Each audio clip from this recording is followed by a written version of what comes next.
Good morning, friends. Today we are going to reread the story called Mr. Seahorse by Eric Carle. It is our last day reading the story, but today we're going to focus on the dads.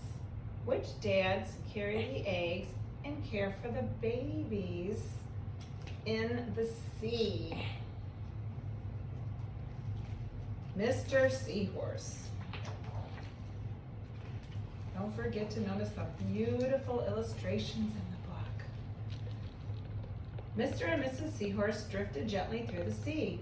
Mrs. Seahorse began to wiggle and twist this way and that. "It's time for me to lay my eggs," she said. "Can I help?" asked Mr. Seahorse. "Oh, yes, thank you," said Mrs. Seahorse, and she laid her eggs into a pouch on Mr. Seahorse's belly. "So where are the eggs?" "I'll take good care of our eggs," said Mr. Seahorse. "I promise."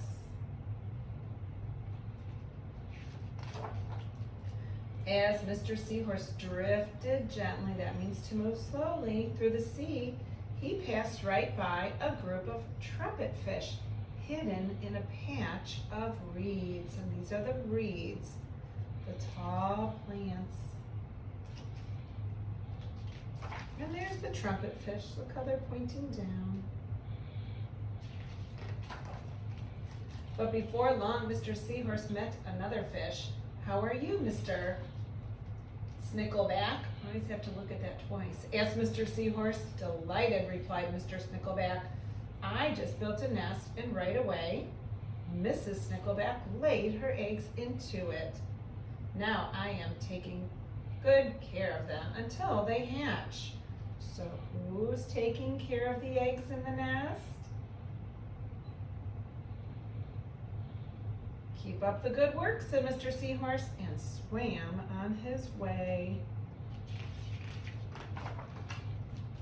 As Mr. Seahorse drifted gently through the sea, he passed right by a lionfish hidden behind a coral reef.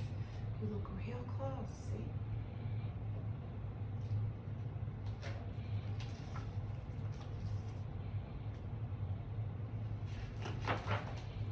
But before long, Mr. Seahorse met another fish.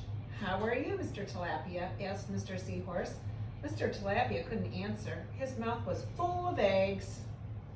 "Where are the eggs?" I know," said Mr. Seahorse. "Mrs. Tilapia laid her eggs. Now you are taking good care of them until they hatch." Mr. Tilapia nodded his head. I wonder why he nodded his head and didn't speak.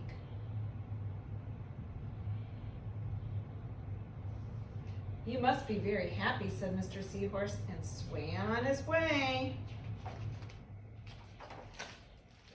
As Mr. Seahorse drifted gently through the sea, he passed right by several leaf fish hidden among the seaweed. Here's the seaweed. And there are the leaf fish. They do kind of look like a leaf. But before long, Mr. Seahorse met another fish. "How are you, Mr. Curtis?" asked Mr. Seahorse. "Perfectly fine," replied Mr. Curtis. "Mrs. Curtis laid her eggs, and I have stuck them on my head." "Where are the eggs?"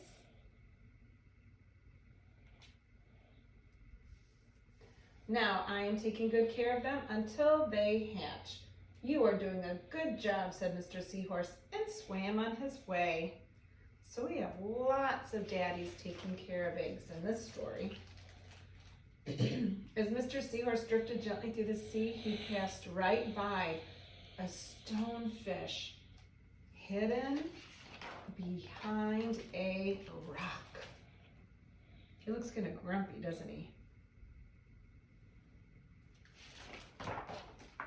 But before long, Mr. Seahorse met another fish. "How are you, Mr. Pipe?" asked Mr. Seahorse. "Couldn't be better," replied Mr. Pipe. "Mrs. Pipe laid her eggs along my belly. Now I am taking good care of them until they hatch." "Where are the eggs?"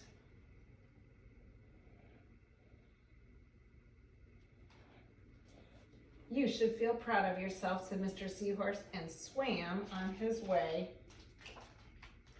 But before long, Mr. Seahorse met another fish. How are you, Mr. Bullhead? Asked Mr. Seahorse. Tip-top, replied Mr. Bullhead. Mrs. Bullhead laid her eggs, and the eggs hatched. Now I'm babysitting. And what do we have down here? A lot of baby fish. You are doing a fine job, said Mr. Seahorse, and swam on his way.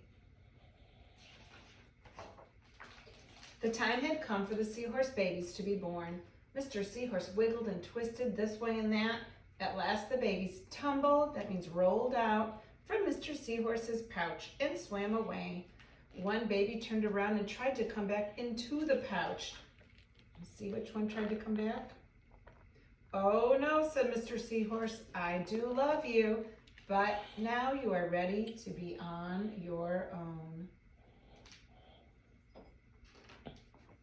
And that is the end. So lots of daddies in the sea help raise and take care of the eggs. So with today's activity, you are going to print this wonderful template of a seahorse and color and decorate it any way of your choice. If you have tissue paper at home, you can tear the tissue paper into little pieces and fill in all the lines. Put a little eye on your seahorse, put a hole in the top and a string and hang it for a mobile in your house.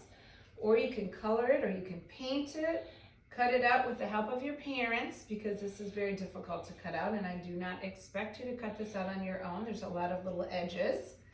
And then you could put it on the backing of a blue piece of paper and make it like the sea, and add some friends for Mr. Seahorse and details. Creativity is so important. You don't want to just have a seahorse, you want to add some details. Tomorrow's story is going to be Day and Night by Franklin Branley, and I do not have that book. So in your assignment tomorrow, the link is posted for you to reread that. You read it last week, and your activity tomorrow is to make a day and night picture. And I know that you've done this once before, and I put a little suggested attachment of the way that you can make a picture tomorrow. You could do one side of your paper blue for day, one side black for night, put a sun up here, put a moon up there, maybe add some stars for the nighttime sky, things that you see in the nighttime sky, and over here you can put things that you would see in the daytime sky. All right, friends, signing off for today. Have a good day. Thank you.